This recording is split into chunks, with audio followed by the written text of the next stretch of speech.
കഴിഞ്ഞ കുറച്ചധികം വർഷങ്ങളായി മലയാളികൾക്ക് സുപരിചിതയായ നടിയും അവതാരകയും സംരംഭകനും മോഡലുമെല്ലാമായ ആര്യ ബഡായി ഒരു കാലത്ത് വൻ റേറ്റിംഗിൽ സംരക്ഷണം ചെയ്തിരുന്ന TV ഷോയായ ബഡായി ബംഗ്ലാവാണ് ആര്യയെ മലയാളികൾക്ക് പ്രിയങ്കരിയാക്കിയത്.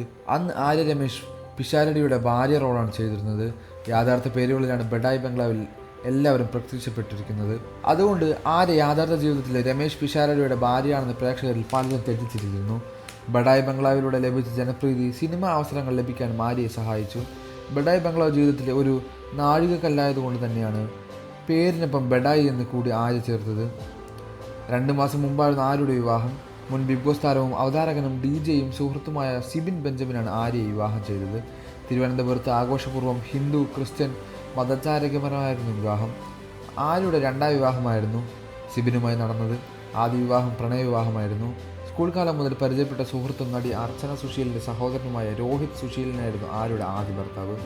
20കളുടെ തുടക്കത്തിൽ തന്നെയായിരുന്നു ആദ്യ വിവാഹം. പിന്നാലെ റോയ എന്ന മകളും പിറന്നു. ശേഷം ഒരുമിച്ച് മുന്നോട്ട് പോകാൻ കഴിയില്ലെന്ന് തിരിച്ചറിഞ്ഞാണ് ഇരുവരും വേർപിരിഞ്ഞത്. വിവാഹമോചനത്തിന് ശേഷം മകളെ അച്ഛനിൽ നിന്നും ആര്യ അകറ്റിയിട്ടില്ല. പാരന്റിംഗ് രീതിയാണ് ആര്യയുടെയും രോഹിത്തിൻ്റെയും. 2ാം വിവാഹം കഴിഞ്ഞ് 2 മാസം പിന്നിട്ടതുകൊണ്ട് തന്നെ സെക്കൻഡ് പ്രഗ്നൻസിയുമായി ബന്ധപ്പെട്ട ചോദ്യങ്ങൾ നിരന്തരം ആര്യയുടെ നേരെ വരുന്നുണ്ട്. മാത്രമല്ല സൂര്യ TV ആര്യ കൂടി ഭാഗമായിട്ടുള്ള ഫൺ ബേബി ബൺ എന്ന ഷോയിൽ ഗർഭിണിയുടെ വേഷത്തിലാണ് ആര്യ എത്തുന്നത്. അതും ഗർഭിണിയാണെന്ന രീതിയിൽ വാർത്തകൾ പകരാനും പ്രേക്ഷകരിൽ നിന്ന് ചോദ്യങ്ങൾ ഉയരാനും കാരണമായിട്ടുണ്ട്. ഇൻസ്റ്റാഗ്രാം സ്റ്റോറിയിലൂടെ ആരാധകരുമായി സംവിധായകനാണ് ആര്യ പ്രഗ്നൻസിയുമായി ബന്ധപ്പെട്ട റൂമറുകൾക്ക് മറുപടി നൽകിയത്. എൻ്റെ അമ്മ, എന്താ നിങ്ങൾ ഇങ്ങനെ?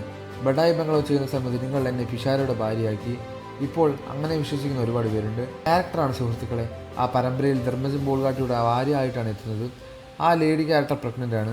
അതാണ് നിങ്ങൾ കാണുന്നത്. ആ ഒരു ഷോയിൽ മാത്രം ഞാൻ അങ്ങനെ വരുന്നതാണ്. എൻ്റെ ഗർഭം അങ്ങനെയല്ല. നെഹി എന്ന് പറഞ്ഞാൽ നെഹി എന്നായിരുന്നു ആര്യ ബഡായിയുടെ മറുപടി. മകൾ റോയ എന്ന ഖുഷി അധികം സംസാരിക്കാത്ത സ്വഭാവക്കാരിയാണെന്നും ആര്യ ആരാധകരുടെ ചോദ്യങ്ങൾക്ക് മറുപടി പറഞ്ഞു. കഴിഞ്ഞ കുറച്ചധികം വർഷങ്ങളായി ഞങ്ങളെല്ലാവരും തിരിച്ചും മറിച്ചും ഖുഷിയോട് ചോദിക്കുന്ന ചോദ്യമാണ്, എന്തുകൊണ്ട് അധികം ആരോട് സംസാരിക്കാതെന്ന്. എന്തെങ്കിലും ഒന്ന് പറയുമോ എന്നാണ് ഞങ്ങൾ എല്ലാവരും ഖുഷിയോട് ചോദിക്കാറുള്ളത്. അല്ലാതെ താൻ എന്തെങ്കിലും പറഞ്ഞുകൊണ്ട് ഖുഷി മിണ്ടാതിരിക്കുകയല്ലെന്നും ആര്യ പറഞ്ഞു. സിബിൻ ആര്യ വിവാഹത്തിന് മുന്നിൽ നിന്നത് ഖുഷിയാണ്. അച്ഛൻ മകൾ എന്നതിലുപരി സുഹൃത്തുക്കളെ പോലെയാണ് ഇരുവരും. കൂടുതൽ വാർത്തകളും വിശേഷങ്ങളും ഈ വീഡിയോ ലൈക്ക് ചെയ്ത് ചാനൽ സബ്സ്ക്രൈബ് ചെയ്ത് സപ്പോർട്ട് ചെയ്യുക.